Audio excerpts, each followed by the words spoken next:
저희를 구원하시고 저희와 함께 해주시는 하나님께 감사합니다. 저희 영원한 천국의 소망을 주시고 언젠가 하나님 앞에 서서 하나님을 만날 수 있다는 그 기쁜 소망을 갖게 해주신 것을 감사합니다. 이 땅에 사는 동안 우리가 무엇을 위해 살아야 하는지 삶의 목적과 방향을 분명히 하고 살도록 도와주시고 하나님 앞에 부끄럽지 않도록 하루하루를 지켜주십시오. 하나님의 자녀답게 살면서 하나님을 기쁘시게 하고 주변에 많은 하나님을 알지 못하는 이들에게 하나님의 사랑을 전하며 살고 싶습니다. 또한 구원받은 우리 영원한 가족들인 형제 자매들과 사랑을 나누며 섬기며 교회를 세우며 그렇게 살고 싶습니다. 하나님, 우리를 사용해 주시고 우리를 만들어 주십시오. 우리를 도와주십시오. 더욱더 하나님 보시기에 합당한 하루하루를 살도록 도와주십시오. 각자가 기도하는 모든 일들, 그 모든 기도에 일일이 응답하여 주심을 믿습니다. 주님께서 응답하여 주시는 그 사실을 믿고 살아갈 수 있도록 도와주십시오. 이 시간 여러 가지 사정으로 이 자리에 함께하지 못한 우리 형제 자매들 어디에 있든지 일일이 하나님 살펴주시고 행여나 잘못된 곳에서 잘못된 마음으로 사는 분이 있다면 인도하여 주십시오. 그리고 병 중에 있거나 슬픔과 아픔 중에 있다면 위로하여 주십시오. 다시 만나 교제할 수 있도록 허락해 주십시오. 이 시간 처음부터 끝까지 하나님께 부탁을 드리며 예수님의 이름으로 감사하며 기도드립니다. 아멘. 네, 오늘 함께 나누고 싶은 본문 말씀은요, 역대상 4장입니다. 역대상 4장 찾겠습니다.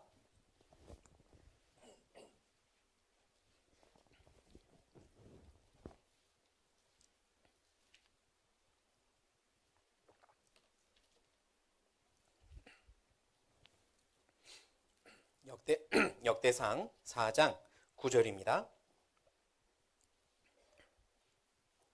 역대상 4장 9절을 제가 읽겠습니다. 야베스는 그 형제보다 어떤 자라? 존귀한 자라. 그 어미가 이름하여 야베스라 하였으니 이는 내가 수고로이 낳았다 함이었더라. 오늘은 야베스라고 하는 사람이 했던 기도 중에 한 기도에 대해서 함께 배워보고 그리고 그 기도가 나의 기도가 되기를 함께 생각해보는 시간을 가지려고 하는데요. 혹시 여러분 주변에 있는 사람들 중에 내가 아는 사람들 중에 이름이 뭐 슬픔이, 고통이, 고생이 뭐 이런 이름을 가진 지인이 있으십니까? 없죠. 아니 누가 부모님이 아이를 낳고 나서 이름을 너 고생 좀 해라 고생아 이렇게 고생이라고 짓겠습니까? 누가 슬픔이라고 짓겠어요?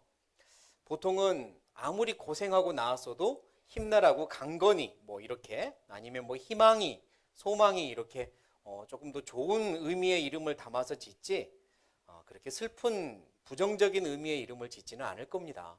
그런데 여기 구절에 나오는 야베스라는 사람의 이름의 뜻이 뭐냐면 슬픔, 수고라는 뜻이에요. 부모님이 아이를 낳아놓고 슬픔이라고 수고라고 이름을 지은 겁니다. 좀 너무하지 않습니까? 그런데 그 이유가 뭐냐면 아이를 낳을 때 수고롭게 낳았다 함이었더라. 굉장히 힘들게 낳았나 봅니다.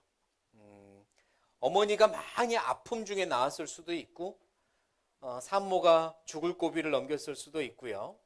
또는 아이가 죽을 뻔했을 수도 있습니다. 혹자는 야베스가 태어나면서부터 선천적인 아픔과 큰 장애를 가지고 살았을 거다라고도 이야기를 합니다.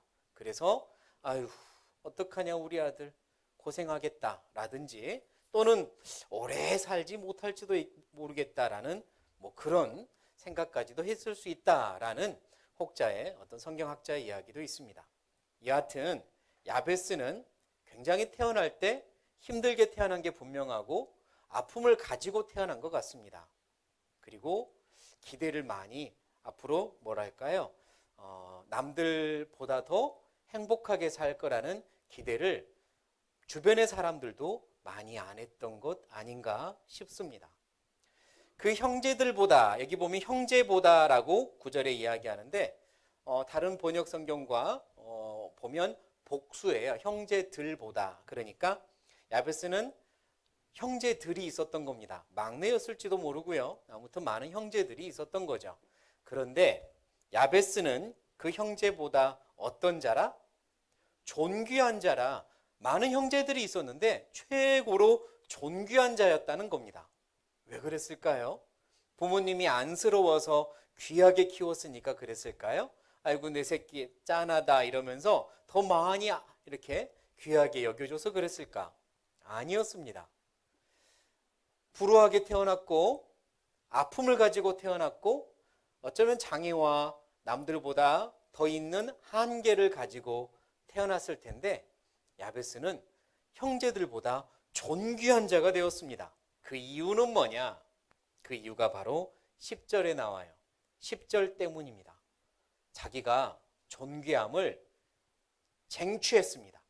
존귀함을 만들어냈습니다. 스스로 존귀함을 가져왔습니다. 그 이유가 10절인 거예요. 10절이 무엇인지 제가 읽겠습니다. 야베스가 이스라엘 하나님께 어쨌대요? 아뢰어 가로되 원컨대 주께서 내게 복에 복을 더하사 나의 지경을 넓히시고 주의 손으로 나를 도우사 나로 환난을 벗어나 근심이 없게 하옵소서 하였더니 같이 읽겠습니다. 하나님이 그 구하는 것을 허락하셨더라. 야베스가 슬픔 중에 태어났고 아픔 중에 태어났지만 존귀해질 수 있었던 이유는 이 기도 때문입니다. 야베스는 기도의 사람이었는데 한번 생각을 해보죠. 성경에 나오는 많은 인물들이 기도들을 했습니다. 그런데 그의 기도가 온전히 자세하게 성경에 어떤 기도를 했는지 기도 내용이 자세하게 성경에 기록된 사람이 몇 명이나 될까요? 예수님의 기도가 요한복음 17장에 온전하게 기록됐고 또 몇몇 기도가 짧게 어떤 제목들이 기록됐겠지만 야베스의 기도는 어떤 기도를 했는지 자세하게 성경에 기록해 주셨습니다. 야베스라는 사람은 여기 있는 9절 10절에만 등장하는 사람이고 그가 어떻게 살았는지 어떻게 행동했는지는 전혀 등장하지 않는데 기도만큼은 한 절 가득하게 등장하고 있는 거예요. 그 말은 뭘까요? 야베스가 이 기도를 단 한 번 했다는 이야기일까요? 아닙니다. 야베스는 이 기도를 계속해서 한 겁니다. 야베스는 이 기도를 아침 저녁으로 매일매일 수십 번이라도 했을 거라고 믿습니다. 아마 야베스가 키우던 개도 그 기도를 다 외웠을 정도로 들었다면 했을지 모릅니다. 지나가는 이웃도 야베스의 기도를 다 외울 정도로 크게 부르짖었을지도 모릅니다. 야베스는 이렇게 10절의 기도를 계속해서 한 겁니다. 그리고 그 기도를 하나님이 들으시고 응답해 주신 겁니다. 허락하신 겁니다. 그리고 존귀해진 거예요. 야베스는 남들보다 존귀한 사람이었습니다. 하나님께 사랑을 받았고 하나님께 복을 받았고 그의 기도가 다 응답받는 삶을 살았습니다. 아픔과 고통과 환난이 있었지만 근심하지 않고 살았고 슬픔과 어려움 중에 태어났지만 그게 모두 복으로 바뀌었고 하나님께서 그의 손을 붙잡고 언제나 함께 하시는 걸 사람들이 주변에서 보았을 것이며 무엇보다 가지고 있었던 한계들을 늘 극복하며 한계가 점점 넓어지는 지경이 넓어지는 삶을 산 겁니다. 그건 그가 누구보다도 기도했기 때문이에요. 야베스는 기도의 사람이었습니다. 그가 했던 4가지 기도의 제목들을 보면 굉장히 긍정적이에요. 하나님 저에게 복을 주십시오. 복에 복을 더해 주십시오. 라고 기도하고 하나님 제가 한계를 가지고 태어났지만 지경이라는 말은 땅의 경계라는 말인데 이미 정해져 버린 울타리라는 뜻으로 보면 되겠습니다. 하나님 제가 정해져 버린 울타리 속에 태어났지만 넓혀 주십시오. 다시 말해서 한계를 극복하고 넓어지게 해주십시오라는 기도를 하는 겁니다. 남들은 야베스는 태어날 때부터 이런저런 아픔을 가지고 태어났으니까 이 정도밖에 못할 거야. 이 안에서 살아야 할 거야. 남들보다 더 많이 생활하지 못할 거야 라고 하는 나름대로의 한계를 야베스에게 지어줬을지도 모릅니다. 그러나 야베스는 기도합니다. 하나님, 이 지경을 넓혀 주십시오. 한계를 극복하게 해주십시오. 더 넓은 사람 되게 해주십시오 라고 기도했고, 기도의 응답을 받았다고요? 못 받았다고요? 받았다고요. 계속해서 넓어지는 사람이 됩니다. 또한 하나님의 손으로 나와 함께 해주십시오라고 기도합니다. 하나님, 저와 함께 해주세요가 아니라 하나님의 손으로 나를 붙들어 주십시오. 하나님의 손을 늘 기대했고, 그래서 하나님의 손이 그를 붙잡고 인도하는 삶을 체험하며 살았을 겁니다. 환난을 벗어나 근심이 없게 하옵소서 기도했습니다. 여기서 환난은 여러 가지 힘든 일, 고통, 고난이라는 의미도 있고요. 원어적인 의미로는 또한 악의 유혹, 죄의 유혹이라는 의미도 있습니다. 그러니까 하나님, 모든 죄로부터 저를 지켜주시고 어려움이 있더라도 그거를 극복하고 근심하고 살지 않게 해주십시오 라고 기도하는 겁니다. 세상에 어떤 사람이 힘든 일 한 번도 겪지 않고 살겠어요? 세상에 어떤 사람이 근심 걱정거리 없는 사람이 있겠어요? 여기 야베스는 그런 거 없게 해주세요가 아니라 그런 게 있을지라도 근심하고 살지 않게 해주세요. 극복하게 해주세요 라고 기도하는 겁니다. 극복하게 해주세요. 태어나면서부터 아픔을 가지고 태어났다면, 장애가 만약 있었다면 사람들은 혀를 끌끌끌 차며 아유, 저것 때문에 많이 힘들 거야. 저것 때문에 많이 고통받겠구나. 크면 클수록 스스로 많이 또 속상하겠구나 생각할지 모르겠지만, 야베스는 내가 비록 이런 아픔과 환난이 있더라도 근심하지 않고 살게 해주세요. 극복하게 해주세요. 지경을 넓혀주세요 라고 기도한 겁니다. 그리고 그는 존귀한 자가 되었어요. 성경에 존귀한 자가 되었다고 그 사람을 일컬어서 지명해서 이야기해 주시는 분은 몇 명 안 됩니다. 그 중에 야베스는 존귀한 자가 되었어요. 그래서 오늘 야베스를 통해서 어떻게 하면 존귀한 자가 될 수 있을까? 그가 했던 기도 중에 한 가지, 지경을 넓혀 주십시오. 나의 한계를 극복하고 넓은 사람 되게 해 주십시오 라는 기도를 배워보면서 우리 역시 내가 스스로 가지고 있는 나의 한계들, 나는 여기까지밖에 안 돼, 더 이상은 못해, 나는 이 정도면 돼 라고 스스로 세우고 있는 한계 속에서 벗어날 수 있는 길을 좀 더 찾아보고 더 넓은 사람, 큰 사람, 성장하는 사람이 그리스도인이 되었으면 좋겠습니다.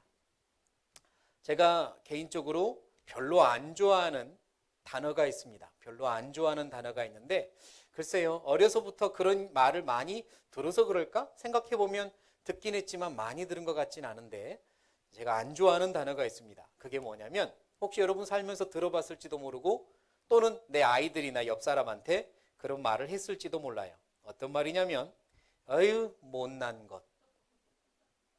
혹시 들어보셨습니까? 어휴, 참 못난 것. 이런 말 저 굉장히 안 좋아합니다.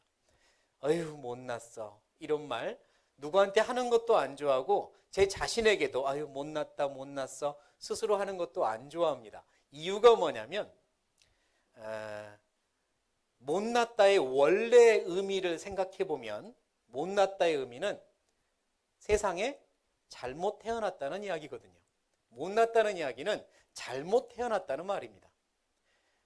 아무리 생각해봐도 세상에 잘못 태어난 사람은 없습니다.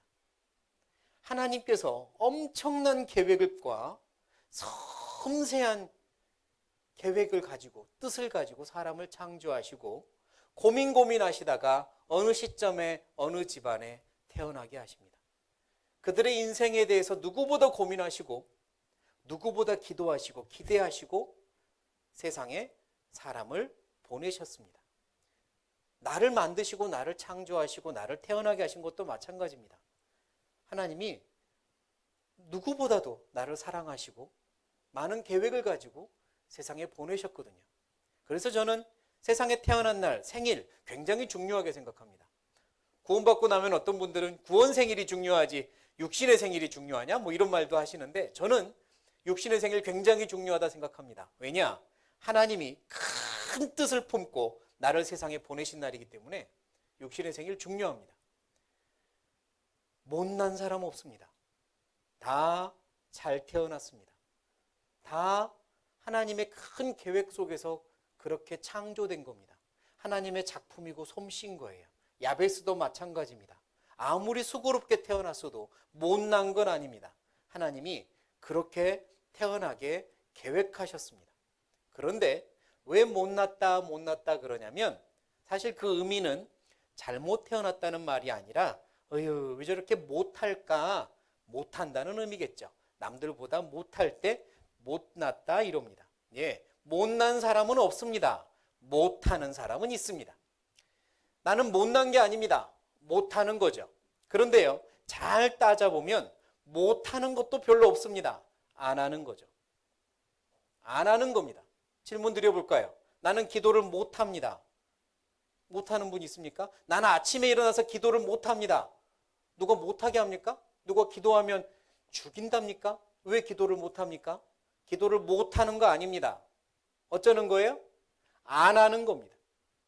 나는 성경 묵상을 못합니다. 묵상하는 게 너무 어렵고요. 난 못하겠어요. 못하는 겁니까? 안 하는 겁니다. 잘 따져보면 못하는 사람, 못하는 일들 별로 없습니다. 안 하는 겁니다. 못난 사람은 없습니다. 못하는 거고요. 못하는 거 별로 없습니다. 사실은 안 하는 겁니다. 우리는 기도를 안 합니다. 그래서 존귀해지지도 않는 겁니다. 야베스는 기도를 했습니다. 그래서 존귀한 사람이 되었습니다. 나이 때문에, 살아온 환경 때문에, 여러 가지 시간이 없는 바쁜 일을 해야 되기 때문에 그래서 못하는 걸까요? 그렇지 않습니다. 잘 생각해 보십시오. 안 하는 경우가 많습니다. 내 한계를 스스로 결정하지 마십시오. 내 울타리를 스스로 치지 마세요. 지경을 넓혀 가신다면 다 할 수 있습니다. 하나님께서 원하시는 것 할 수 있습니다. 존귀해질 수 있습니다. 내가 신앙생활을 몇 년을 했든 간에 나이가 몇 세이든 간에 상관없습니다. 우리는 지금보다 더 변할 수 있고 더 성장할 수 있고 더 존귀해져야 합니다. 그러므로 안 하면 안 됩니다. 해야 합니다. 또 하나 생각해 볼 단어가 있는데요.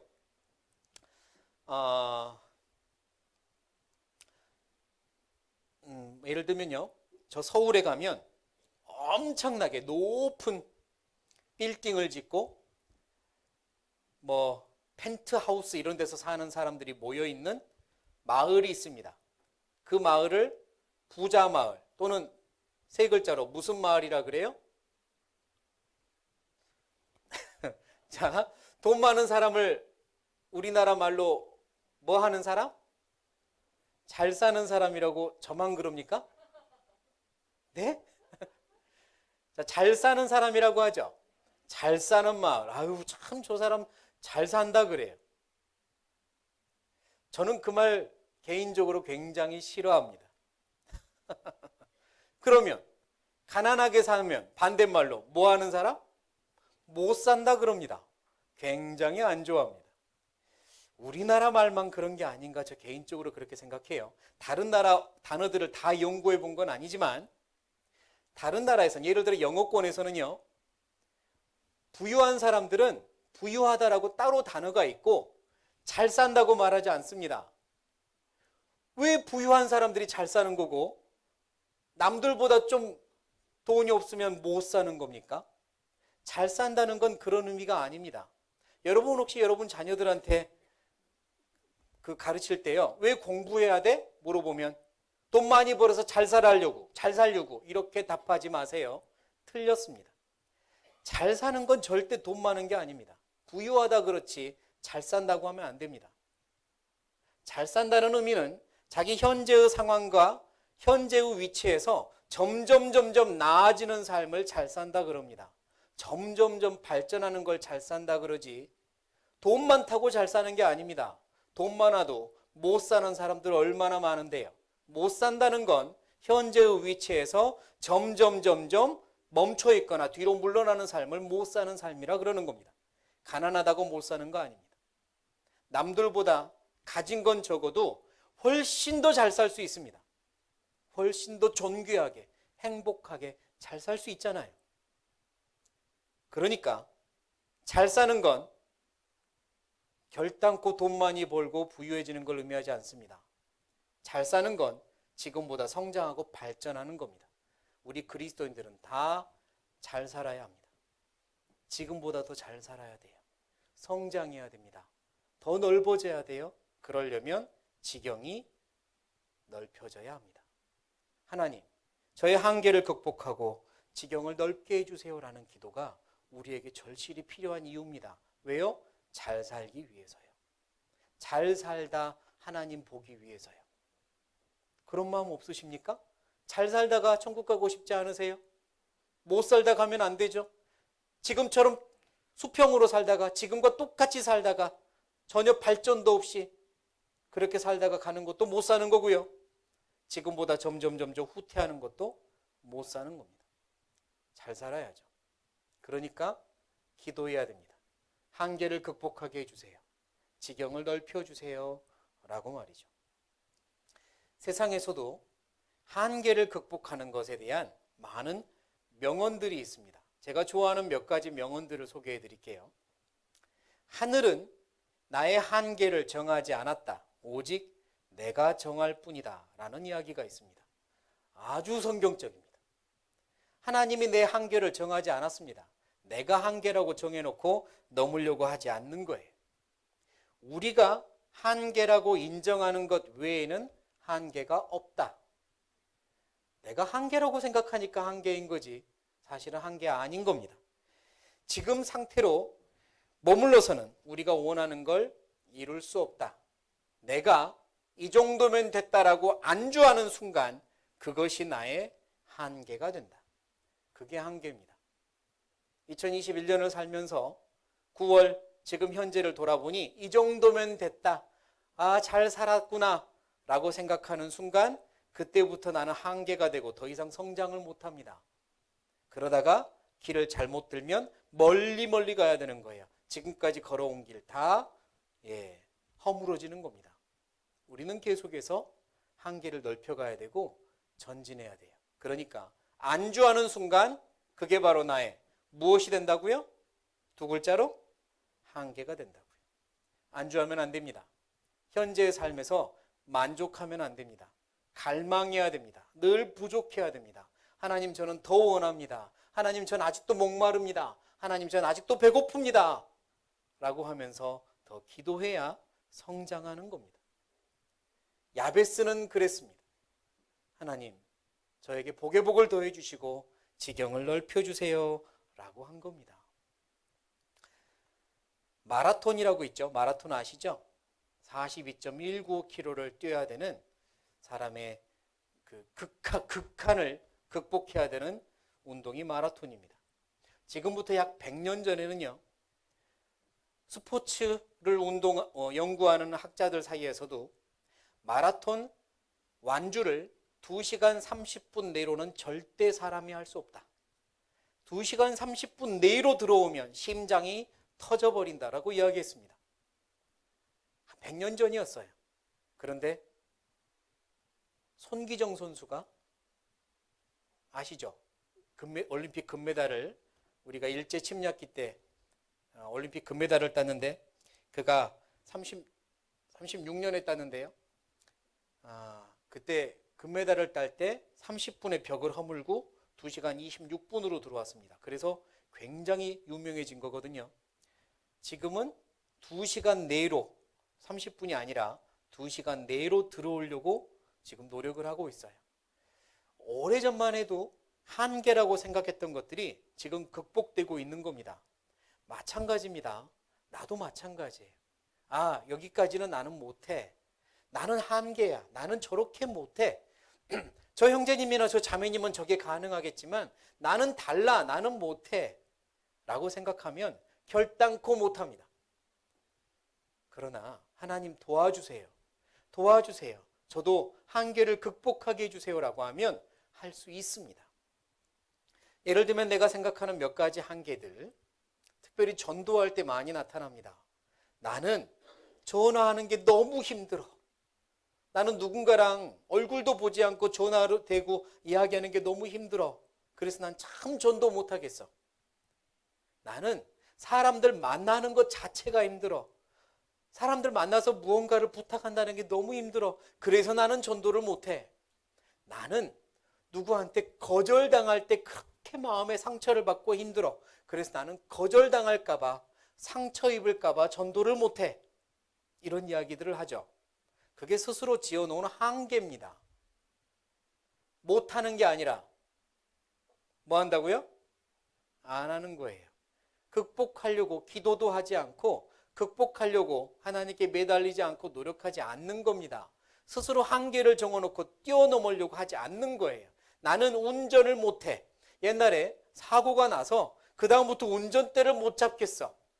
예, 운전을 뭐 안 할 수도 있지만 때로는 내 위치와 내 어떤 또 신앙생활을 위해서나 전도를 위해서나 기타 등등 운전을 해야 될 때도 있는데 끝까지 못한다고 하는 것도 생각해 봐야 됩니다. 나는 내 치명적인 약점이 있는데 이것만은 나는 극복을 못하겠어. 구원받기 전부터 가지고 왔던 이 습관, 술, 담배 뭐 이런 거 있잖아요.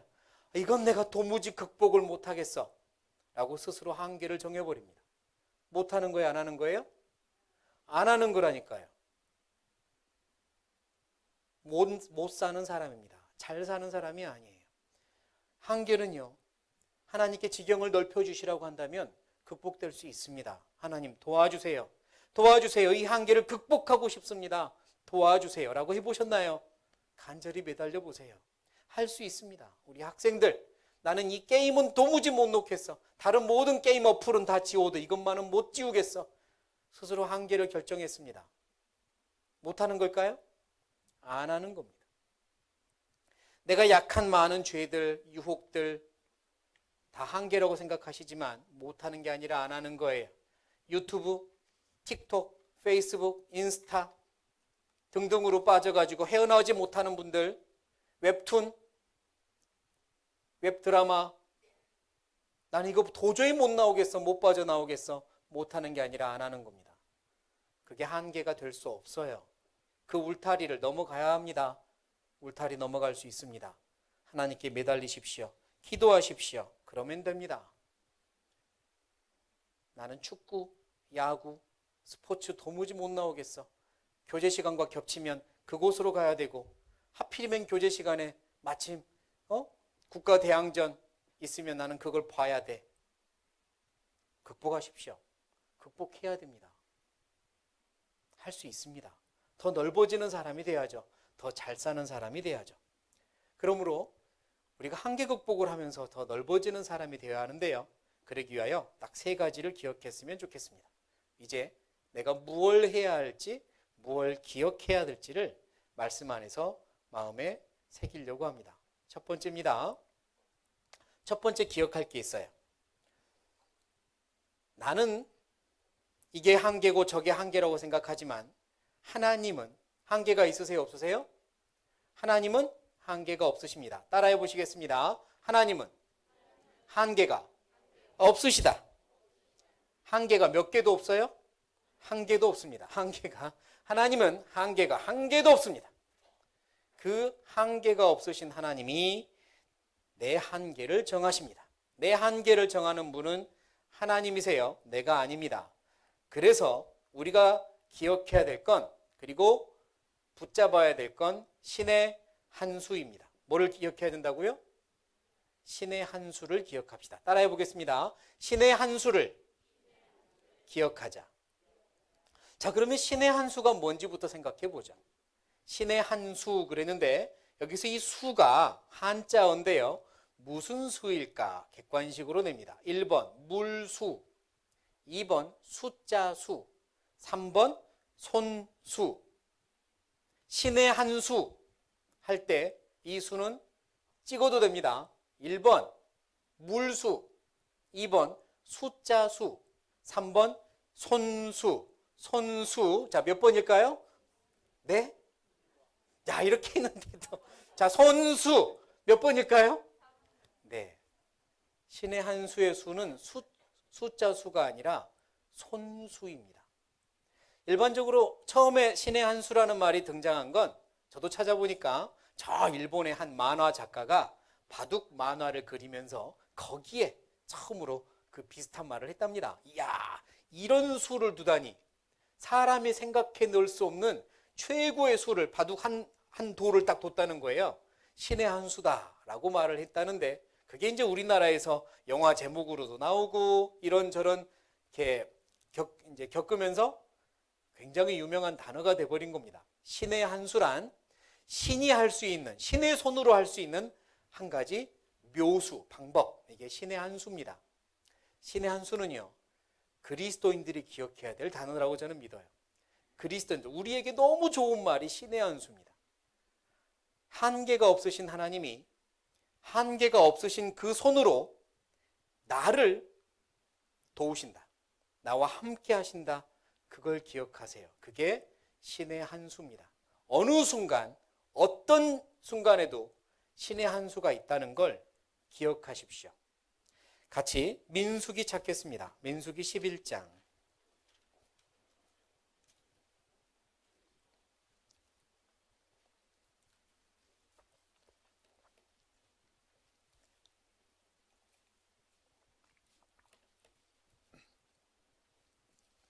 민수기 11장 23절. 민수기 11장 23절. 민수기 11장 23절. 제가 읽겠습니다. 여호와께서 모세에게 이르시되, 여호와의 무엇이? 손이 짧아졌느냐? 네가 이제 내 말이 네게 응하는 여부를 보리라. 하나님이 모세에게 되게 섭섭해서 하시는 말씀이에요.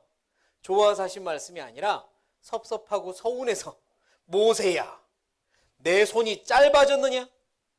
이게 무슨 말이냐면 신의 한 수의 능력이 지금 줄어들었느냐 이 말이에요. 나의 능력이 줄어든 적이 있느냐? 왜 나의 능력을 의심하느냐? 신의 한 수를 의심하느냐 모세야? 이러는 겁니다. 애굽 땅을 나와서 출애굽해가지고 가나안 땅을 향해 가는 길에 광야를 통과하는데, 우리가 아는 것처럼 거기서 이 이스라엘 백성들이 고기가 먹고 싶다고 막 아우성을 치고 불평을 하니까 하나님이 원 없이 먹여주겠다고 한 겁니다. 고기를. 그때 모세가 하는 말이, 아이고 하나님, 이 많은 백성들에게 고기를 어떻게 먹입니까? 이 사막에서. 이러면서 이제 막 하나님께 약간 투정을 부린 거죠. 말이 안 되지 않습니까? 의심을 한 겁니다. 그러니까 하나님이 섭섭해서, 모세야, 내 손이 짧아졌느냐? 왜 신의 한 수를 의심하느냐? 라고 하는 거죠. 신의 한 수, 하나님의 손은 짧아지지 않습니다. 그 능력은 언제나 영원하고요. 하나님의 손은 한계가 없습니다. 한계가 없으신 하나님이 나와 함께 하시니까 나 역시 한계를 넓혀줄 수 있다는 겁니다. 자, 하나님이 신의 한 수를 부리시는 때, 사람들이 볼 때는 길이 없고 답이 없는데 하나님이 길을 여시는 때, 성경에서 여기저기 찾아볼 수 있죠. 그 대표적인 사건 하나 보겠습니다. 이사야입니다. 이사야.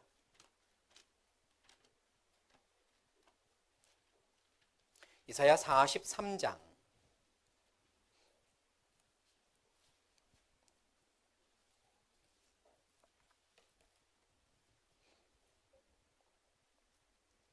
이사야 43장 15절부터입니다. 43장 15절부터 제가 읽어보죠. 나는 여호와 너희의 거룩한 자여, 이스라엘의 창조자여, 너희 왕이니라. 16절은 같이 읽겠습니다. 바다 가운데 길을, 큰 물 가운데 첩경을 내고, 제가 17절 읽죠. 병거와 말과 군대의 용사를 이끌어내어서 그들로 일시에 엎드려져 일지 못하고 소멸하기를 꺼져가는 등불 같게 한 나 여호와가 말하노라. 자, 하나님이요, 창조자여, 능력 있는 내가 말한다 라고 하면서 16절 17절에 옛날에 있었던 한 가지 사건을 이야기하시는 거예요. 16절 17절은 옛날에 있었던 사건입니다. 그런데 어떤 사건인지 다시 한번 생각하면서 보세요. 바다 가운데 길을 내었대요. 큰 물 속에서 첩경, 지름길을 만들었대요. 그리고 17절에 병거와 말과 군대를 일시에 다 전멸시켰대요. 무슨 사건 같습니까? 네? 홍해바다 사건. 홍해가 갈라지고 그 길을, 바다 속에 길이 있었고 사람들은 볼 수 없는 길이 있었잖아요. 그 길을 만드시고 그 길을 통과한 후에 뒤따라오는 애굽의 군대들은 몰살당했잖아요. 그 사건을 말씀하시는 겁니다. 자, 그 사건을 시편에서도 말씀하세요. 한 번 더 찾아볼게요. 시편 77편.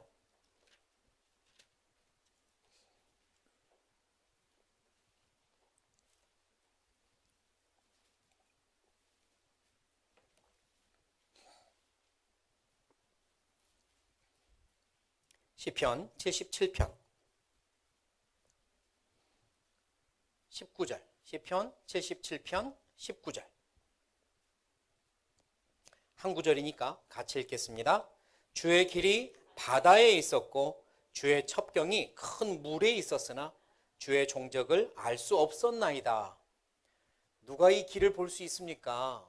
앞에는 홍해바다가 막혀 있고 뒤에는 군대가 쫓아올 때 이스라엘 백성들은 다 죽었구나. 볼 수 있는 곳은 하늘밖에 없었거든요.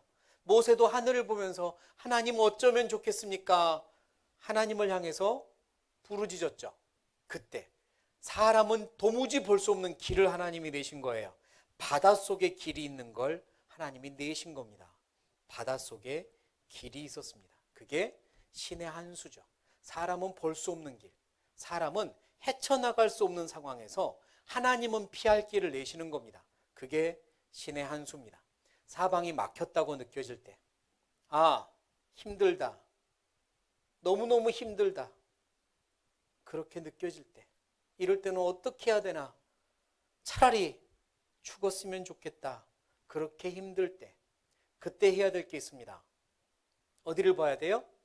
뚫려있는 하늘 보셔야 돼요. 하늘 보면서 신의 한 수를 기도하셔야 됩니다. 하나님 도와주세요. 하나님의 손으로 도와주세요. 짧아지지 않는 하나님의 손, 그 손으로 저를 도와주세요.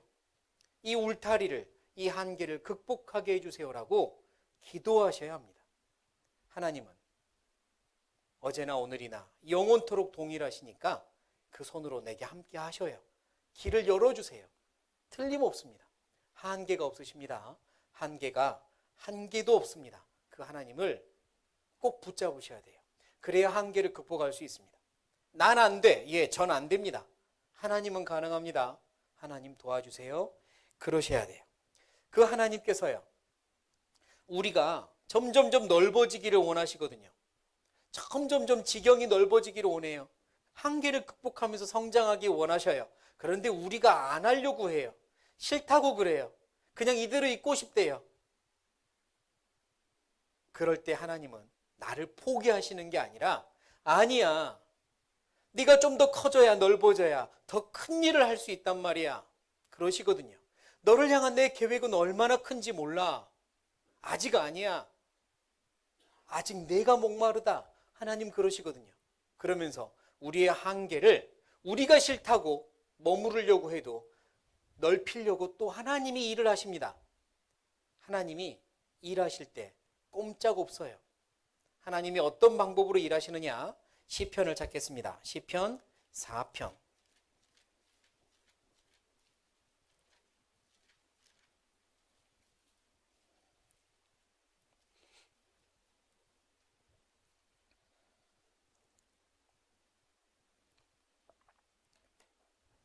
사편 1절입니다.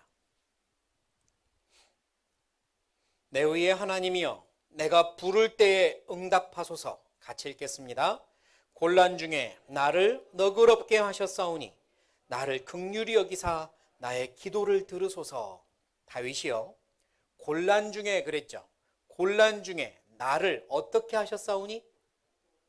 어떻게 해요? 너그럽게 하셨사오니. 하나님이 나에게 곤란한 일, 어려운 일, 고통과 고난과 환난을 주시는 이유가 있습니다. 나를 어떻게 하시려고요? 너그럽게 만들려고요. 온유하게 만들려고요. 그 어려움 중에서도 평정심을 잃지 않는, 그리고 하나님께 믿고 맡기는 신앙을 성장시키려고요. 너그럽게 만들려고요. 하나님 왜 이러시는데요? 나한테 감정이 있어요? 왜 나한테만 이러세요? 나 미워하세요? 이렇게 순간순간 빨리빨리 불평하고 짜증내는 사람이 아니라 너그럽게 기다리는 사람, 하나님께 믿고 맡기는 믿음의 사람 만들려고 곤란을 주십니다. 고난을 주셔요. 또한 너그럽게 하셨사오니의 다른 번역본에는 어떻게 번역되어 있냐면, 기록해 놓으셔도 좋습니다. 나를 넓혀 주셨사오니. 어떻게 했다고요? 넓혀 주셨사오니. 하나님이 나에게 고난을 주신 이유는 나를 어떻게 하시려고? 넓혀 주시려고, 한계를 극복하게 하시려고, 지경을 넓혀 주시려고 그럽니다. 야베스가 하나님께 지경을 넓혀 주세요 라고 기도할 때 하나님은 그의 기도를 들으시고 야베스를 넓히시는 방법이 고난이 분명히 있었을 겁니다. 고난 중에 넓어지니까요. 왜 나에게 고난을 주실까? 찬찬히 들여다보세요. 구원받고 지금까지의 삶을 되돌아보세요. 나를 넓히시려고요. 그렇게 나를 넓게 하십니다. 어려움을 주신 이유는 넓게 하시려고 해요. 지경을 넓히시려고요. 그러면서 신의 한 수를 경험하게 하시고, 분명히 하나님이 일하시는구나, 하나님께 믿고 맡기면 되는구나, 그 믿음이 커지면 너그러워집니다. 하나님께 맡기겠습니다. 기다리겠습니다. 너그러운 사람이 돼요. 누가 나에게 힘들게 해도, 누가 나의 마음을 요동치게 하고 상처를 줘도 이전에 많은 곤란 중에 너그러운 사람이 되었으면 그것 때문에 쉽게 무너지지 않죠. 발끈하지 않죠. 너그러운 사람이 되는 겁니다. 그러니까 하나님은 우리에게 곤란을 주십니다. 계속해서요. 이 세상을 떠날 때까지, 하나님 만날 때까지 하나님은 주실 겁니다. 그러니까 피하지 마세요. 이걸 통해서 하나님을 배우게 해주십시오. 환난 중에도 근심하지 않게 해주십시오. 야베스의 기도처럼 우리도 이 곤란을 극복하고 근심하지 않게 해주십시오 라고 기도하는 게 훨씬 더 필요합니다.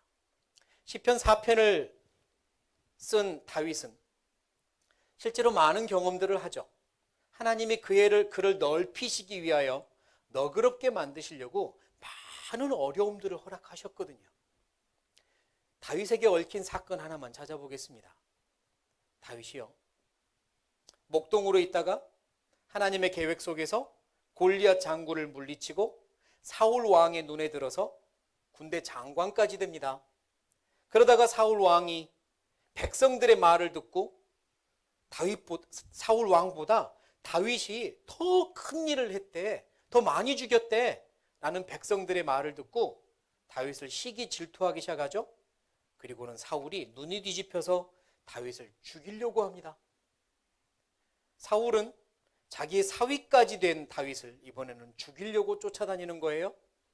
다윗이 여기저기 도망다녀야 합니다. 아주 곤란한 상황이 되었어요. 하나님께 특별히 잘못한 것도 없는데, 그때만 해도 잘못한 것도 없는데 아주 그냥 죽일 사람이 되어가지고 도망다니는 겁니다. 그 도망다니면서 다윗이 점점점 넓은 사람이 되어가거든요. 어떤 장소로 도망가서는요, 수염에 막 침을 질질질 흘리면서 미친 척을 해야 하고 살아남기도 하고요. 그랬거든요. 그러다가 부모님들까지 모시고 옆 나라 모압이라는 지역에 가서요, 그 왕에게 잘 부탁해가지고 편안한 안식처를 제공받습니다. 모압 땅으로 가서 안식처를 제공받아요. 여기서 쉬어라, 여기서 피해 있어라. 모압의 왕이 배려해 준 겁니다. 사울 왕이 군대를 이끌고 옆 나라까지 쫓아오면 전쟁이 벌어지죠. 못 들어올 겁니다. 다윗이 오랜만에 요새에 들어갑니다. 좀 살 것 같다 이러는 거예요. 그런데 하나님이 어떻게 하시냐면, 찾아보겠습니다. 사무엘상 22장.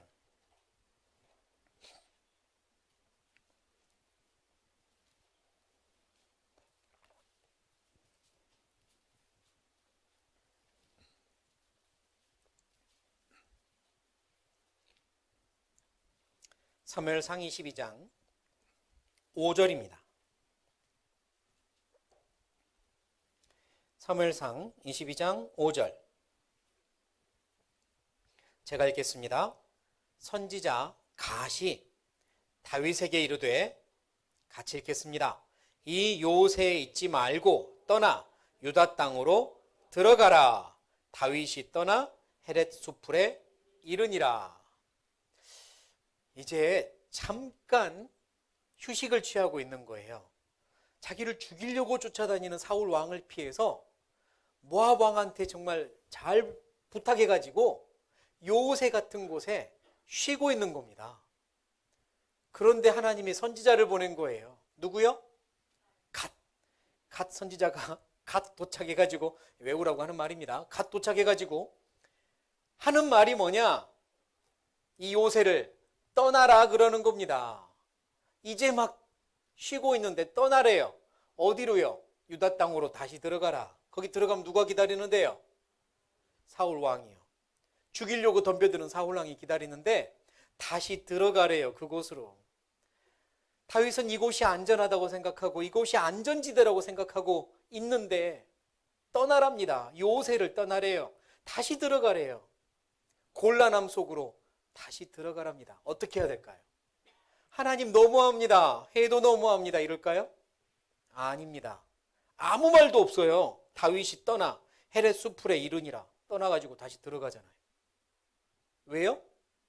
다윗은 신의 무엇을 믿었으니까요? 신의 한 수를 믿으니까요. 하나님의 손을 믿으니까요. 나는 이곳이 내 요새라고 생각하고 있고 여기서 더 움직이지 않기를 원하는데 하나님은 아니다, 떠나라. 그게 너를 위한 길이다.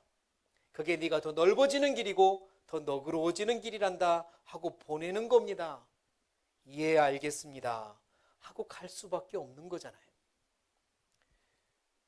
나는 이제 좀 살만한데, 좀 쉴만한데 갑자기 어려움이 닥칠 때, 경제적인 어려움이든 자식들 때문에 생기는 어떤 어려움이든 가족들 중에 건강하던 사람이 갑자기 아프든 어떤 일로 갑자기 이사를 가야 하든 뭐 이런 일이 생기면 굉장히 마음이 힘들잖아요.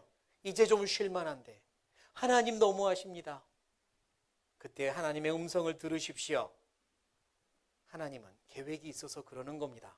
나를 넓히시려고요. 지경을 넓혀주시려고요. 성장시키려고요. 하나님이 나를 그렇게 보면서 괴로워하는 내 모습 보면서 기뻐하시려고가 절대 아니라 성장하는 내 모습 보면서 함께 기뻐하시려고 그러시는 겁니다. 떠날 때는 떠나야 하는 겁니다. 이제 홍기가 찬 형제자매님들, 결혼은 하고 해야 되겠는데 이왕이면 이 근처에서, 부모님 계신 근처에서 하고 싶은데 하필이면 저 먼 지역에, 또 시골 지역에 있는 분과 이렇게 만남을 갖게 되고 결혼을 해야 할 때 떠나기 싫죠. 이왕이면 도시 근처, 집 근처에 있고 싶은데 그때요, 하나님의 음성을 들으십시오. 이 요새를 떠나라. 네가 안전하다고 생각하는 그곳이 너의 안전지대가 아니란다. 내가 보내는 곳이 너의 안전지대란다. 떠나라. 너를 위한 거란다 라고 하시는 거예요. 학교 때문에 멀리 떠나야 되는 학생들도 있고요. 직장 때문에 멀리 떠나야 하기도 하고요. 생각지 못한 발령을 나기도 하고요. 이런저런 일로 떠나야 할 때는 이 요새를 떠나라. 하나님께서 계획하는 게 있기 때문임을 기억하십시오. 또한 지금 좀 편한데, 나는 이렇게 그냥 편하게 있다가 천국 가고 싶은데 왜 자꾸 내 상황을 흔드십니까? 싶을 때 하나님은 너를 위한 거란다. 너를 넓히려고 그러는 거란다 라고 말씀하시는 걸 기억하셔야 됩니다. 내가 생각하는 안전지대가 아니에요. 하나님이 가라고 하시는 곳이 안전지대입니다. 저 밀림에 살고 있는 새 종류들 중에요, 오리 종류들, 파닥파닥 하면서 좀 점프를 하면 멀리 날기도 하는 오리 종류들. 원래는 물가에서 살아야 되죠. 그런데 이 오리가 알을 낳으면요, 이 알이 너무 위험합니다. 왜냐? 알을 노리는 포식자가 너무 많아요. 물속에도 있고 뱀들도 있고 또 땅에도 있고. 가장 약자인 이 새는 알을 어디다 놓을까? 찾고 찾는 곳이 높은 나무, 그 나무의 꼭대기쯤에 있는 구멍을 찾습니다. 그리고 그곳에다가 알을 낳아요. 그러면 일단 땅에 있는 짐승이나 물속에 있는 포식자들은 못 오니까 뱀만 잘 조심하면 되겠죠. 그리고 알을 낳으면 거기서 새끼가 드디어 부화를 합니다. 삐약삐약거리면서 새끼들이 이제 몸집이 점점 커지죠. 이 새끼들은 안전한 곳에 있어요. 그곳에 있으면 잡아먹힐 일이 없습니다. 그런데 문제가 있어요. 새끼들이 몸이 점점점 커지니까요, 그곳이 좁아져요. 더 이상 있으면 안 되고요. 또한 먹이를 더 이상 어머니가 갖다가 물어줄 수가 없어요. 본인들이 직접 먹이를 찾아서 사냥하는 법을 배워야 돼요. 그래야 성숙해지고 스스로 삽니다. 이제 할 일이 뭐냐? 그 안전한 보금자리에서 떠나야 되는 거예요. 그런데 사실은 알을 낳을 때부터 걱정한 바인데요, 떠나려면 어떻게 해야 될까요? 1번, 엉금엉금 나무 타고 기어 내려온다. 2번, 높은 데서 뛴다. 몇 번이겠어요? 뛰어야 되거든요. 한 번도 날아보지 못한 이 새끼들이, 날갯짓을 배워보지도 못한 새끼들이 거기서 뛰어야 합니다. 엄마가 먼저 시범을 보인 다음에 밑에서 소리를 질러요. 꽥꽥 하면서 뛰어내려. 괜찮아, 안전해, 뛰어내려. 거기 더 있으면 너희 위험해, 죽어, 뛰어내려. 이 아이들이 땅을 내려다보고요, 한참을 고민을 합니다. 서로 막 이야기하는 게 보여요. 네가 먼저 뛰어, 네가 먼저 뛰어. 그러다가 누군가가 용기를 내어서 뜁니다. 파닥파닥거리면서. 그리고 땅바닥에 척 꼬그러져요. 쳐 박힙니다. 그런데 안 다쳐요. 왜 안 다치느냐? 하나님이 처음부터 그렇게 창조하셨거든요. 안 다치게 창조했어요. 그 높은 데서 뛰어서 발로 착지하는 것도 아니고 몸이 떨어지고 목으로 떨어져도 안 부러지고 안 다칩니다. 그렇게 창조하셨어요. 뛰어내려. 엄마 말 듣고 뛰어내려야 다시 안전한 곳에서 먹이를 쫓아 살며 먹으며 살 수 있는 겁니다. 하나님이 우리를 때로는 옮기십니다. 내 상황을 바꾸세요. 흐트러뜨리세요. 내가 보금자리라고 생각하는 이곳, 편안하다고 생각하는 이곳을 일부러 흐트러뜨리세요. 왜요? 옮기려고요. 더 넓은 데로 보내려고요. 요새를 떠나라. 다윗에게 말씀하신 하나님은 그 옛날 욥에게도 그렇게 하셨던 겁니다. 욥이 큰 고난을 당했죠. 부유한 사람, 그 마을에서 가장 존경받는 사람, 돈도 제일 많았던 사람, 자식들도 잘 크고 있었던 사람, 그렇게 살다가 죽으면 얼마나 좋아요. 그런데 하나님이 흐트러 버렸습니다. 그의 보금자리를 싸그리 흐트러 버렸어요. 다 잃어버렸잖아요. 욥이요. 왜 그러셨을까? 큰 이유 중에 하나가 있습니다. 욥기 36장.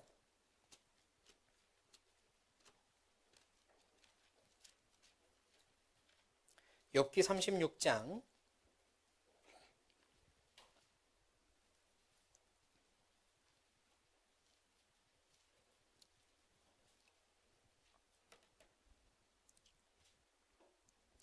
36장 15절. 15절 제가 읽겠습니다. 하나님은 곤고한 자를 그 곤고할 즈음에 어쩌시며 구원하시며 학대당할 즈음에 어쩌신다고요? 그 귀를 여시나니 그러므로 하나님이 너를 곤고함에서 이끌어내사 같이 읽겠습니다. 좁지 않고 넓은 곳으로 옮기려 하셨은즉 무릇 네 상에 차린 것은 살진 것이 되었으리라. 하나님이 욥에게요, 힘든 일을 주신 이유가 있습니다. 곤고하고 곤란하고 아픈 일을 주신 이유가 있습니다. 왜냐? 좁지 않고 넓은 곳으로 옮기려고요. 욥이 살고 있는 그의 지경에서 그보다 더 넓은 지경으로 옮기려고요. 그의 신앙이 더 커지게 하고 더 너그럽게 하려고요. 그래서 곤란함을 허락하신 겁니다. 그 아픔을 딛고 일어나서 욥은 하나님을 더 알게 됐고 신앙이 부쩍 성장한 겁니다. 그게 하나님의 계획이었습니다. 욥기 29장에 보면 욥이 하는 말이 나는 내 보금자리에서 죽을 때까지 있고 싶었다 그러거든요. 찾아볼까요? 욥기 29장.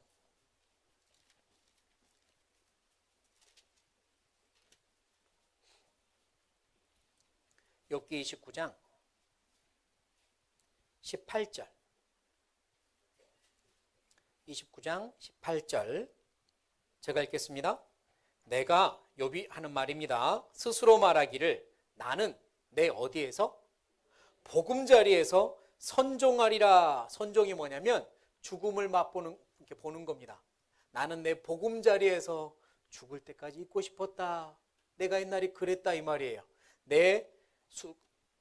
나의 날은 모래같이 많을 것이라. 예, 내 남은 평생의 날 그러고 싶었다는 거예요. 사실 욥이 그러고 싶었던 겁니다. 그 좋은 환경 속에서 하나님 섬기며 사는 게 얼마나 좋아요. 그런데 하나님의 뜻은 달랐던 거죠. 그게 너의 보금자리가 아니란다. 그게 너의 안전지대가 아니란다. 나는 네가 더 넓어지고 큰 사람이 되기 원한단다. 그래서 흩어버린 겁니다. 곤란함을 주셨죠. 요새를 떠나라고 하신 거예요. 그래서 때로는 하나님이 나의 지경을 넓히시기 위하여 나의 보금자리를 흩으십니다. 현재의 상황에서 어려움을 주세요.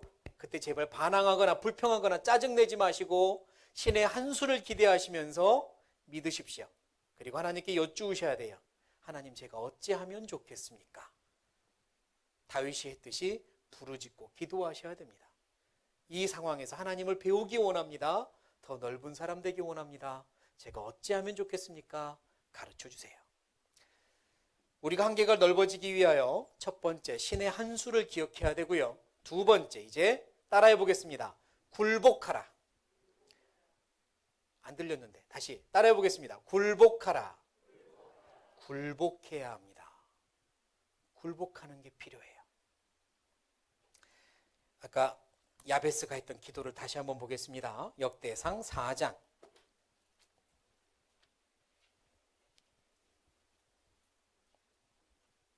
역대상 4장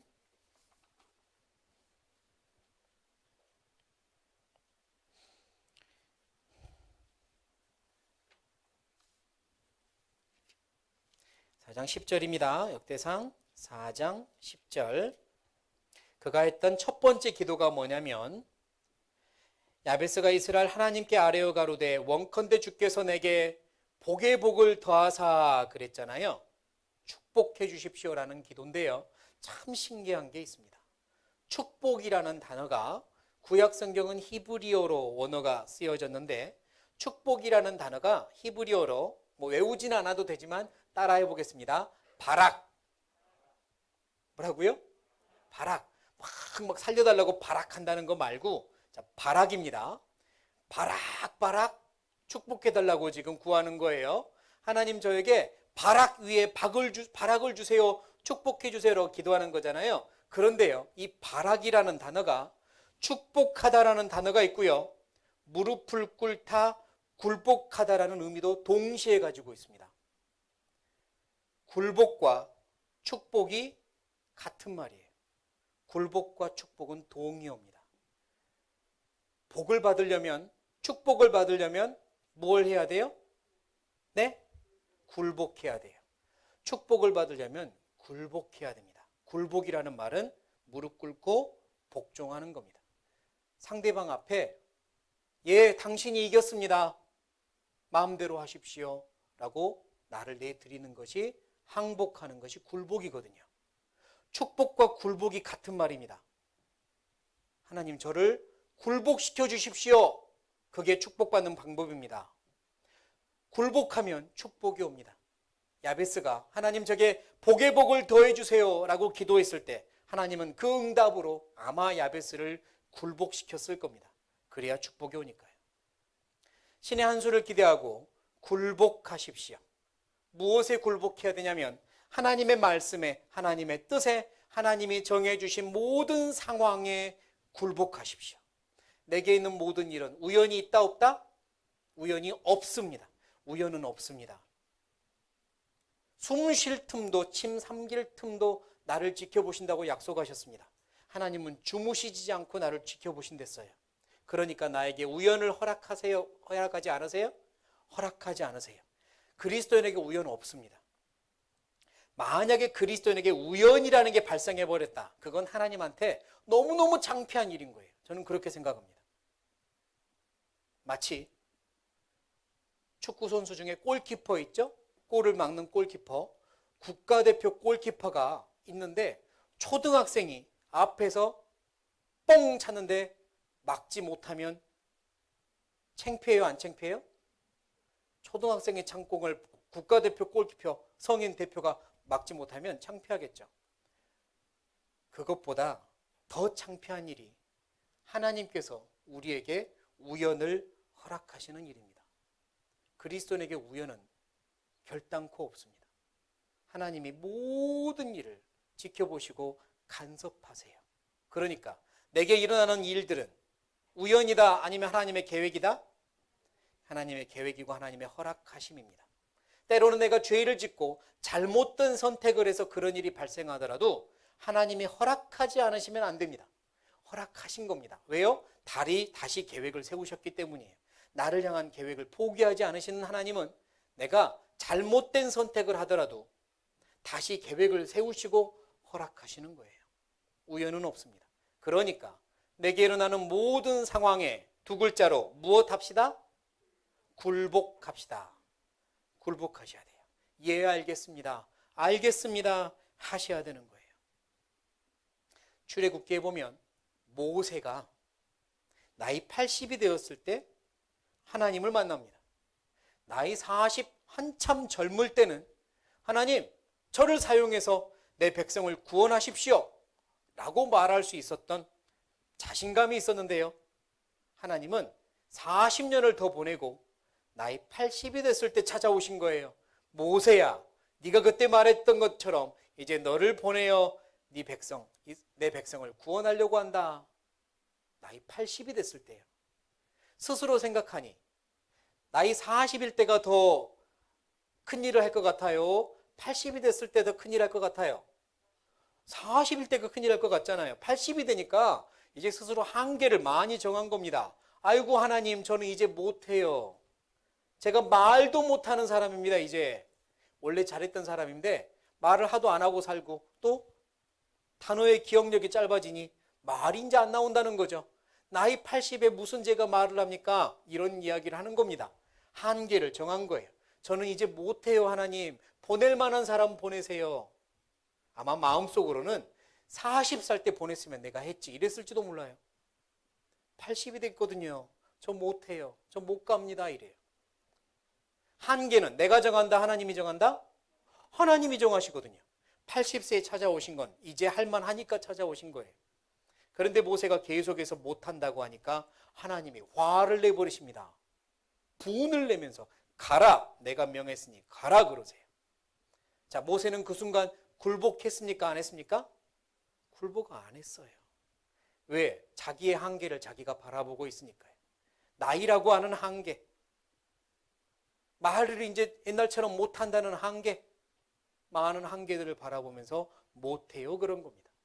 하나님이 하라고 하시면 지금이 할 수 있는 때라는 걸 믿으십시오. 글쎄요, 내년에 예를 들면 하나님께서 일을 맡기실 수도 있죠. 교회에서 봉사를 맡기거나 임원을 맡기거나 아유 못해요, 제가 조금 더 젊었으면 했죠. 아닐 겁니다. 그게 아닐 겁니다. 나이는 내가 한계라고 생각할 수 없어요. 오히려 더 넓어지고 더 너그러워졌을 때 하나님이 나를 부르시는지도 모릅니다. 스스로 못한다고 하지 마세요. 내가 이제 누구를 전도합니까? 내가 누구를 전도해요? 그렇지 않습니다. 내 주변에 내가 전도할 분이 있을 겁니다. 전도할 사람이 없으면 챙길 사람이라도 한 명 붙잡으십시오. 전도할 사람도 없고 챙기는 사람도 없이 그렇게 하루를 살지 맙시다. 있습니다. 내 한계를 정하지 마세요. 하나님께 굴복하셔야 됩니다. 창세기를 한번 보겠습니다. 창세기 26장.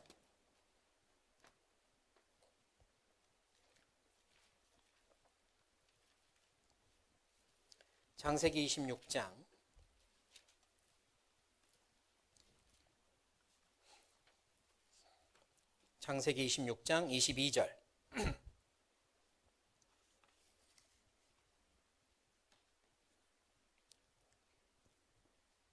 22절 제가 읽겠습니다. 이삭이 거기서 옮겨 다른 우물을 팠더니 그들이 다투지 아니하였으므로 그 이름을 르호봇이라 하여 가로되 이제는 여호와께서 우리의 장소를 어쩌셨다? 넓게 하셨으니 이 땅에서 우리가 번성하리로다 하였더라. 하나님이 넓게 하셨대요. 지경을 넓히셨대요. 어떤 일이 있었길래 넓게 하셨을까? 그런데 이 넓게 하는 이 결과를 보기까지는 쉽지 않은 과정이 있었습니다. 원래 있는 곳에서 이삭이 큰 부자가 돼가지고요. 일꾼들도 많고 가축도 많고 그래서 땅도 많이 필요하죠. 가축이 많으니까 물을 먹여야 되니 우물도 많이 파야 됐죠. 원래 있는 땅에서 우물도 많이 파가지고 가축들을 잘 기르고 있었거든요. 그런데 하나님께서 계획을 세우신 거죠. 이 요새를 떠나라. 더 넓은 곳으로 가야 한다는 계획을요. 어떤 일이 벌어지냐면 앞에서부터 쭉 읽어보면 그 지역에 사는 일부 토착민들이 와가지고요. 시비를 겁니다. 여기 원래 우리 땅이었다. 이 우물도 원래 우리 거였어. 이러면서 우물을 흙으로 덮어버린 거예요. 그 말은 너희 양이며 가축이며 다 목말라 죽으라는 거죠. 그래서 이제 일꾼들 사이에 싸움이 벌어집니다. 자칫 잘못하면 큰 이렇게 살육이 벌어질지도 몰라요. 시비를 걸렸는데요. 이삭이 어떻게 하느냐? 이 상황에 두 글자로 뭐예요? 굴복하는 겁니다. 하나님이 주신 상황. 굴복하자. 그래서 어떻게 하냐면 일꾼들에게 우리가 떠나자 그래요. 싸우지 말고. 싸우는 건 하나님의 뜻이 아니다. 하나님의 사람들이 이런 일로 싸워서는 안 된다. 우리가 떠나자 라고 하면서 거기를 떠나버려요. 그 좋은 땅을. 떠난 다음에 다른 땅에 도착해서 또 우물을 파요. 우물이 중요하니까 물이 나옵니다.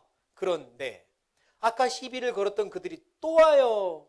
그리고 거기서 또 시비를 걸면서 여기서도 나가 우리 땅이야 이럽니다. 두 번째예요. 어떻게 해요? 싸워요?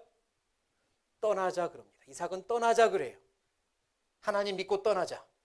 그리고 다른 땅으로 또 갔어요. 그리고 또 우물을 팝니다. 맞춰보세요. 어떤 일이 벌어져요? 또 싸움이 벌어져요. 또 와서 시비를 겁니다. 세 번째 떠나요. 그리고 여기까지 온 겁니다.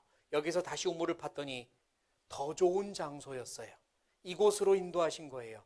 넓은 곳으로 인도하시려고 시비를 걸게 하신 겁니다. 그 상황에 굴복했더니 여기까지 온 거예요.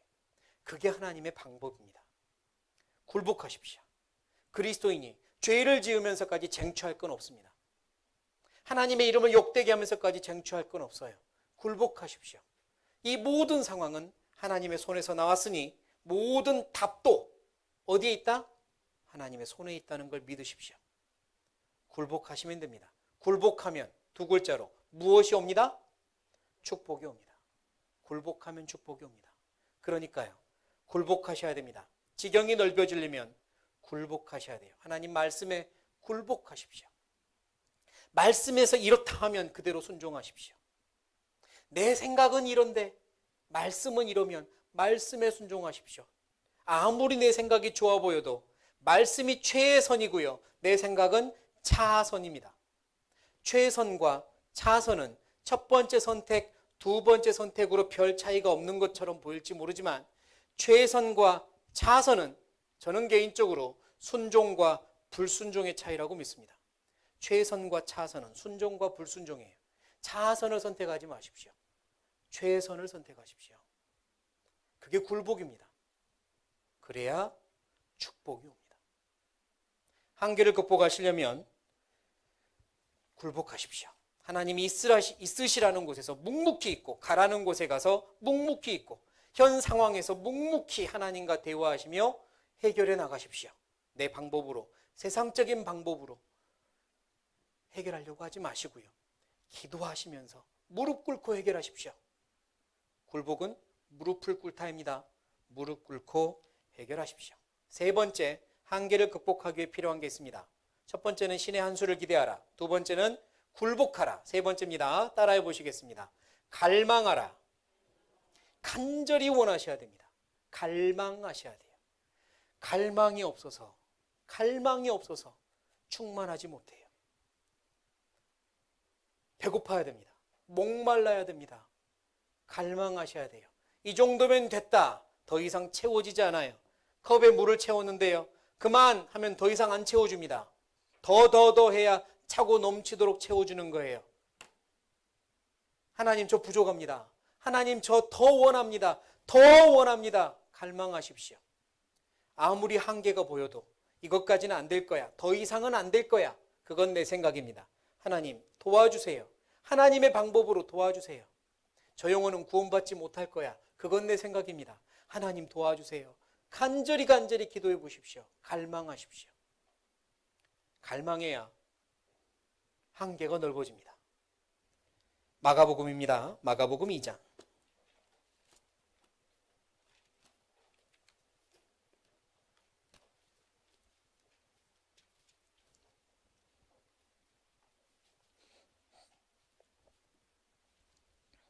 마가복음 2장 1절부터입니다. 1절부터 제가 읽겠습니다.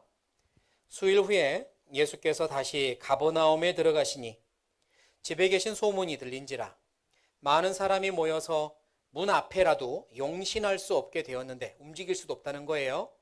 예수께서 저희에게 도를 말씀하시더니 사람들이 한 중풍병자를 4사람에게 메워 가지고 예수께로 올세 무리를 인하여 예수께 데려갈 수 없으므로 그 계신 곳에 지붕을 뜯어 구멍을 내고 중풍병자의 누운 상을 달아내리니 예수께서 저희의 믿음을 보시고 중풍병자에게 이르시되 소자야, 네 죄의 사함을 받았느니라 하시니, 예수님이 가버나움이라는 마을에 도착하십니다.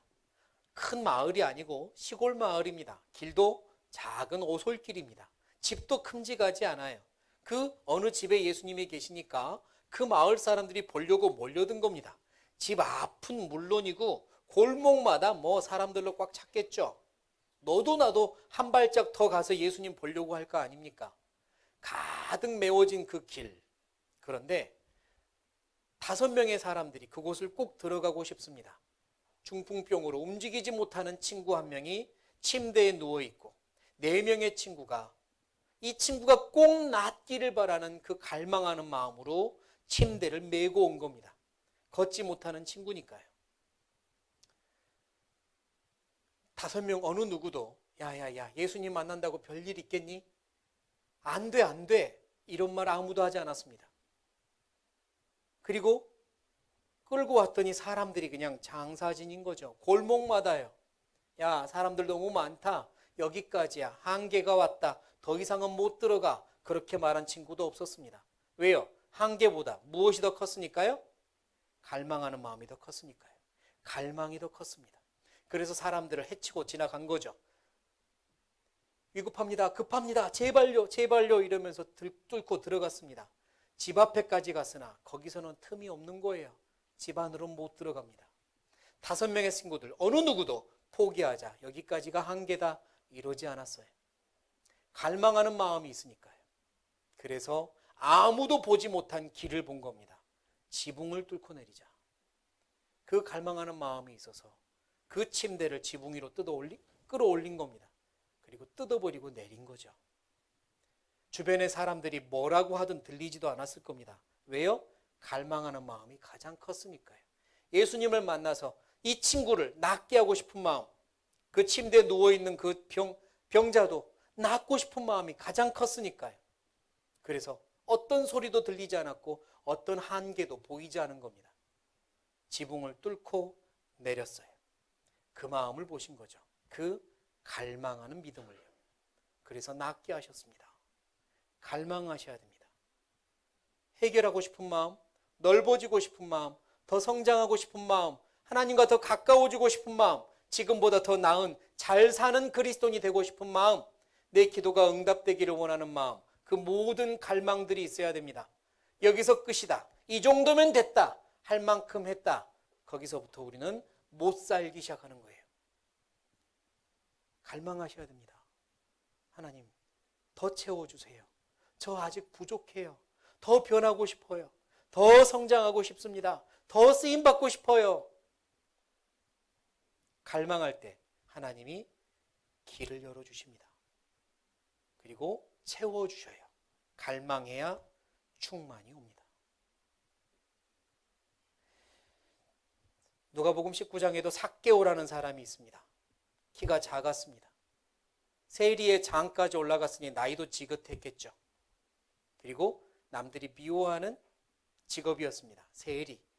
거기에 장이었으니까 나름 굉장히 높은 자리입니다. 그가 사는 마을에 예수님이 오신 거예요. 그도 예수님을 보고 싶었죠. 그래서 체면 불구하고 나갑니다. 그런데 이미 사람들이 길가에 빽빽히 서 있고 키가 작은 그는 도무지 예수님을 볼 수가 없었어요. 사람들의 등짝만 보일 뿐입니다. 어떻게 할까요?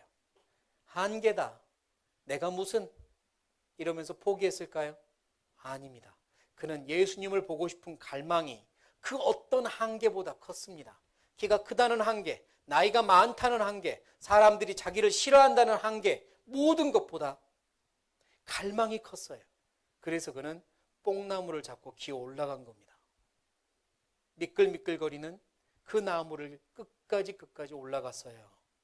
예수님이 그의 갈망을 보셨습니다. 그리고 찾아와서 이름까지 불러주시며 삭개오야, 내가 오늘 너희 집에 가서 유하여야겠다. 엄청난 복이 그의 집에 들어왔습니다. 갈망하니까요. 갈망하면 한계가 더 이상 한계가 아닙니다. 극복할 수 있습니다. 우리 넓어져야 돼요. 지경이 넓어져야 됩니다. 지금보다 더 많이 넓어져야 더 크게 쓰임받을 수 있고요. 더 많은 영혼들을 하나님께로 인도할 수 있고 더 많은 분들을 섬길 수 있습니다. 그러고 싶잖아요. 그러니까 갈망합시다. 신의 한 수를 기억하고 굴복하고 갈망합시다. 역대상 4장 10절에 야베스는 하나님께 아뢰되라고 말씀합니다. 아뢰되, 말했다는 거죠. 그러나 그 원어적인 의미는 부르짖답니다. 영어로도 cry out, 울면서 부르짖었다라고 말씀합니다. 부르짖어야 합니다. 갈망하면 부르짖을 수 있습니다. 하나님 도와주세요. 부르짖는 겁니다. 우리가 가장 부르짖었을 때가 언제일까요? 구원받기 전이죠. 죄인임을 알고 영영 지옥과 론명임을 알았을 때 하나님 저를 구원해 주세요. 부르짖었습니다. 부르짖었죠. 그리고 한번 생각해 보세요. 구원받은 이후에 그때만큼 부르짖었던 적이 있나?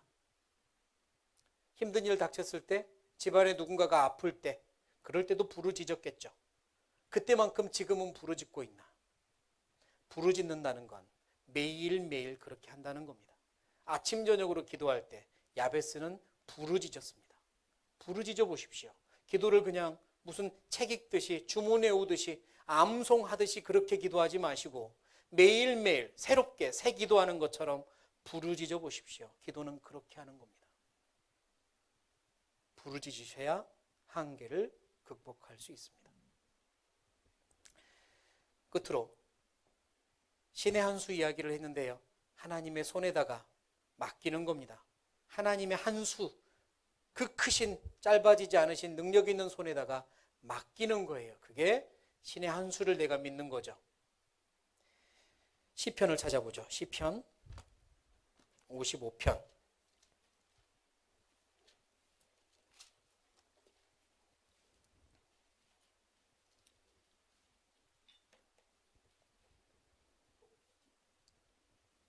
시편 55편 22절.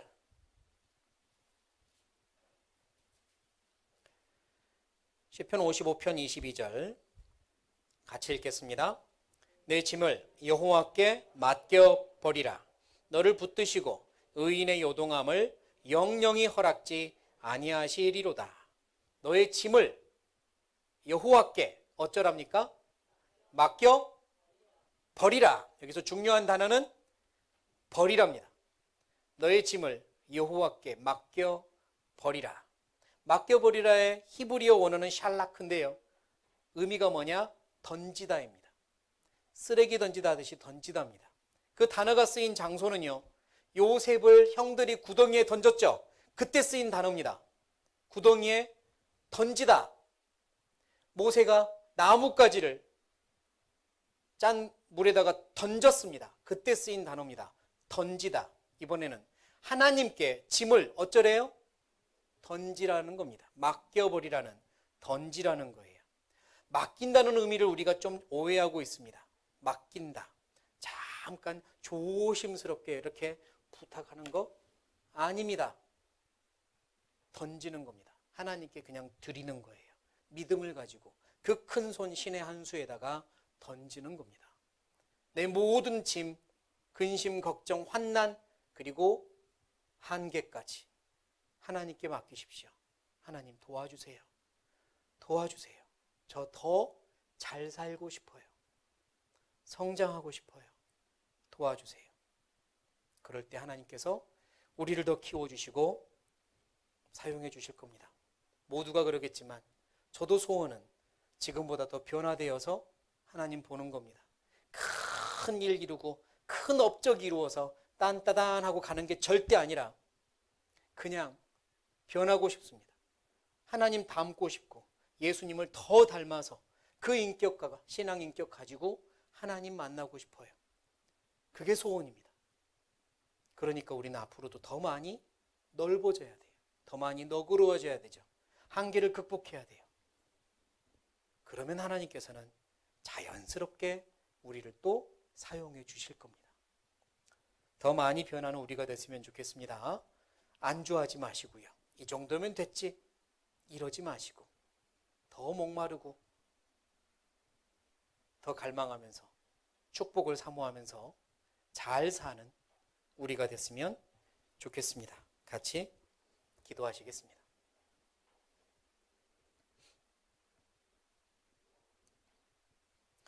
살아계신 하나님, 우리를 만드시고 우리를 구원해 주시고 우리와 함께 하시는 하나님께 감사합니다. 지금까지 함께 해주신 하나님, 앞으로도 우리의 삶을 계획하고 계시고 인도하실 줄 믿습니다. 주님께서 어디로 우리를 이끄시든 순종하고 따라가며 주님이 예비하신 최선의 길만 따르기 원합니다. 우리의 생각, 우리의 고집, 우리의 죄의 마음을 따라가지 않고 주님 따라가기 원합니다. 저희를 이끌어 주시고 만들어 주시고 사용하여 주십시오. 우리 주변에 이뤄진 많은 영혼들 포기하지 않고 간절히 기도하고 하나님과 애쓰며 하나님 앞으로 인도하기 원합니다. 우리를 사용해 주십시오. 서로 사랑하고 섬기며 더 많은 형제자매님들을 마음에 품고 교회를 품고 섬기기 원합니다. 저희를 넓혀 주십시오. 우리 모두 하나가 되어서 하나님께 영광을 돌리는 우리 교회 되게 도와주십시오. 목사님과 여러 임원들, 모든 형제자매님들 한마음 한뜻으로 서로 사랑하며 주님께 기쁨을 드리는 우리 교회 되게 도와주십시오. 하나님 주신 말씀이 우리 마음에 새겨지고 우리의 삶으로 나타날 수 있도록 역사해 주십시오. 모든 걸 감사드리고 모든 걸 부탁드리며 예수님의 이름으로 기도드립니다. 아멘. 네, 같이 은혜 찬송 하시겠습니다.